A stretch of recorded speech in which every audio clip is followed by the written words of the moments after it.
Hello everyone, this is Cabal Thresher Gunship, a Mega Construx Destiny set based off events from the very first opening stanza of the campaign of Vanilla Destiny 2. And it's just hit the market, and it is February 2019. That's a tough pill to swallow. But the most important thing here is that finally we get an official Ikora Rey figure. And it's a pretty good figure. The paint applications here are nice and crisp with some very fine detail. I think the head mold is pretty good. I'm glad that they didn't try to put any paint on those eyes, because from any reasonable distance I think it looks alive enough. Doesn't look dead in the eyes in person to me the way that some of the early figures did that have this design. She's got her shotgun there from Destiny 2, which is, I believe, Deadpan Delivery, although it should have had some blue on it, some nice dark blue. That's a minor miss, but no big deal. She doesn't use invective anymore. And she's getting ready to throw a Noah bomb, so she just has some space magic that's welling up there. Look at this print over here on her bond as well. Good to see. The print around the back of the robe. Again, very crisp. It's not easy to do in a high production environment on such a soft piece. This is all a rubbery part here. Early on they had a little bit of trouble with that, but now they got it together. And it does come on this stand. The whole figure comes with the, just a basic stand to get her up in the air so that she can be getting ready to throw that Nova bomb right in the face of the Thresher. Ikora! The speaker is gone. Red Legion, you will take no more from us, and you will find no mercy in me! The Thresher comes on a stand as well, and it is placed close enough to the center of gravity that this thing is not trying to bend itself off the stand the way that the Arcadia jump ship did. So, it presents itself pretty well. The size of this is something on which I am torn, because on the one hand, it looks pretty good on display. It looks like a good desk model. You look at it relative to a figure just standing on the ground. Let me get my car over here. It stands up and stands out pretty well.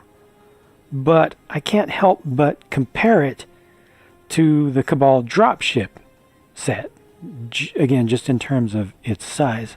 Now, this has to be one of the most unfair comparisons that I have ever made between a couple of products, because this is a flagship product for a year, and it's huge and expensive and all. But yeah, I have this as a mental benchmark for the size that this type of craft should be. In universe, this is a smaller craft, but I don't think the size differential is that great. But again, like I said, I just feel torn about it, because this isn't that small of a model. It's not just a little handheld thing. It's not like a micro fleet model or anything. So yeah, just not sure what to think about that. Just wanted to at least share that and show these two together. The Thresher build is pretty enjoyable, pretty good stuff for especially the first 70-75% of it by volume. You actually have the ability to rotate the rear thruster here on one axis, and these side ones are able to turn forward and back and also lean in and out. I think by default they tend to be angled out just a little bit, so it's nice to be able to get that. They put ball joints in there to accommodate that. And yeah, just the actual process of building it feels like you're putting something together. It feels like a brick-based model, and not just a simple snap-together model or something that has a whole lot of specialized pieces until you get to the end. All of this here is all one piece. All of this, get up there. There you go. All that is one piece. Well, except for these two little things at the front. All this is one specialized piece, which is produced well, and it looks good and integrates pretty well, with the exception of it having no studs compared to there being studded surfaces back here. But it just feels like, just so much of this just has so much good buildings, good design that went into it, and then up front, they just kind of gave up. I feel like they could have made more of it with actual pieces that you put together. I'm sure that was a difficult design decision to make because, at what point do you switch over from specialized part to non-specialized parts? And how do you deal with the seam between those two? The seam between studded surface and not. I don't know if I could have done better myself, but it's definitely something that stands out to me, that so much of this is built up nicely, and then you just switch over to this big canopy piece that has so much on it. You got the working shooter down underneath that just has a little trigger on the side, so you can use that. Nicely integrated there, and the whole purpose for opening this up is to put a figure in there, so you can actually have a figure operating this thing. You got a printed console up at the front.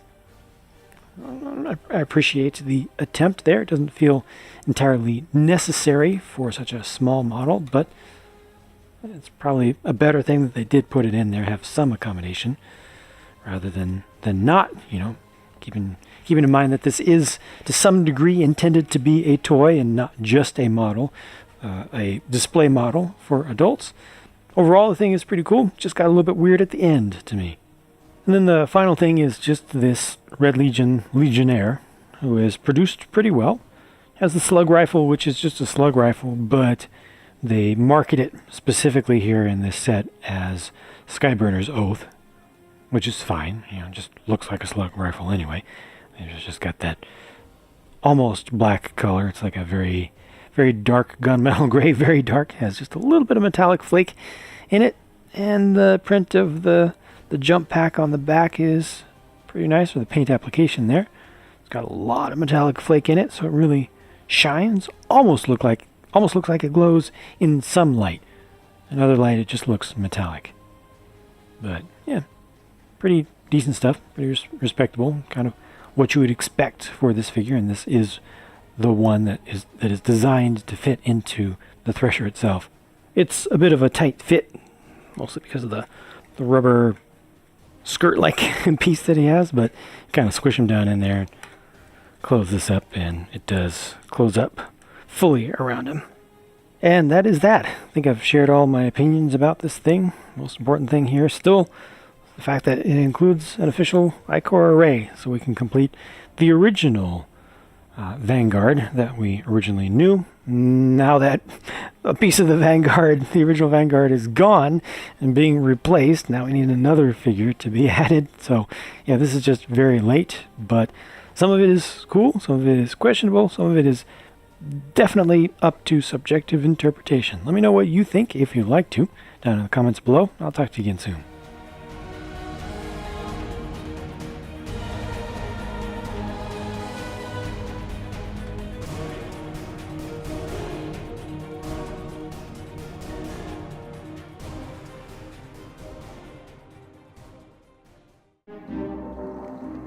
Well, at least we have each other.